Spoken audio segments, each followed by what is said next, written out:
નમસ્કાર, આપ જોઈ રહ્યા છો નેશન પ્લસ ન્યૂઝ. હું છું આપની સાથે હિરલ પંડ્યા.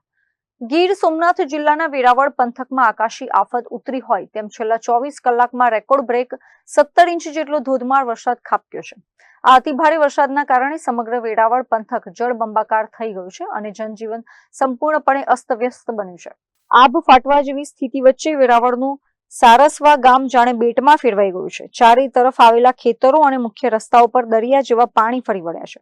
વેરાવળના નીચાણવાળા વિસ્તારો અને મુખ્ય બજારોમાં ગોઠણ સમા પાણી વહી રહ્યા છે, તો બીજી તરફ લક્ઝુરિયસ હાઉસિંગ સોસાયટીઓ અને ઘરોની અંદર પણ વરસાદી પાણી ઘૂસી જતા લોકોને ભારે હાલાકીનો સામનો કરવો પડી રહ્યો છે.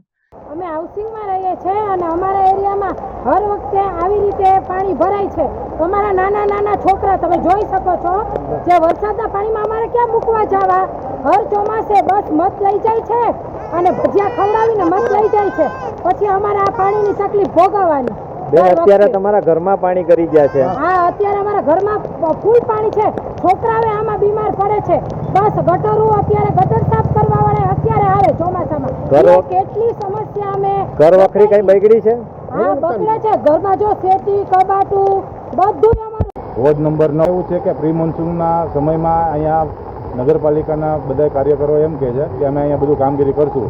મહિના દિવસથી અમે એને કમ્પ્લેન કરેલી છે પણ અહીંયા કોઈ દુકાનો નથી હજી સુધી. અને અત્યારે વરસાદ અચાનક ચાલુ થતાં અહીંયા 5 ઇંચ વરસાદ પડે ને અમારા ઘરમાં દર વર્ષે પાણી કરીએ. આ છેલ્લા 10 વર્ષથી પ્રોબ્લેમ છે.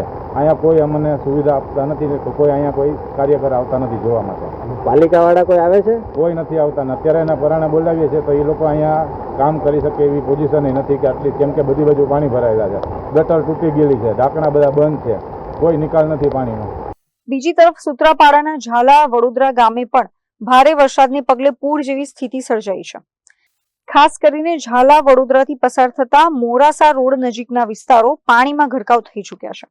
જોકે સ્થાનિક લોકોના ઘરોમાં પાણી વધુ નુકસાન પહોંચાડે તે પહેલા જ મામલતદાર સહિત તંત્રની ટીમો યુદ્ધના ધોરણે ઘટના સ્થળે પહોંચી ગઈ છે. છેલ્લા 3 દિવસમાં અહીં અતિ ભારે વરસાદ પડ્યો છે. 481 mm વરસાદ પડ્યો છે. આથી હું મારા તાલુકાના ગામોમાં સર્વે કરવા નીકળ્યો છું. આજે હું વડોદરા ઝાલા ગામે આવ્યો છું સર્વે કરવા માટે. આ નીચાણવાળો વિસ્તાર હોવાથી ઉપરથી જે કંઈ પાણી આવે છે એ બધું પાણી અહીંયા ભરાઈ જાય છે અને ઉપરથી જે કંઈ કચરો છે એ બધો આવીને અહીંયા ભરાયા હોવાના કારણે પાણી ખૂબ જ ભરાયું રહે છે. જેથી કરીને મેં અહીંયા 6 થી 7 JCB નાખીને જે કચરો છે એ બધો સાફ કરી અને એનું પાણી જે છે એ બાજુમાં દરિયો છે, દરિયામાં જતો રહે તેવી વ્યવસ્થા કરી. સૂત્રાપાડામાં 20 જેટલો વરસાદ પડ્યો છે. કોઈ ગામ સંપર્ક વિહોણા થયા હોય તેવું પછી? ના, કોઈ ગામ સંપર્ક વિહોણું થયેલું નથી.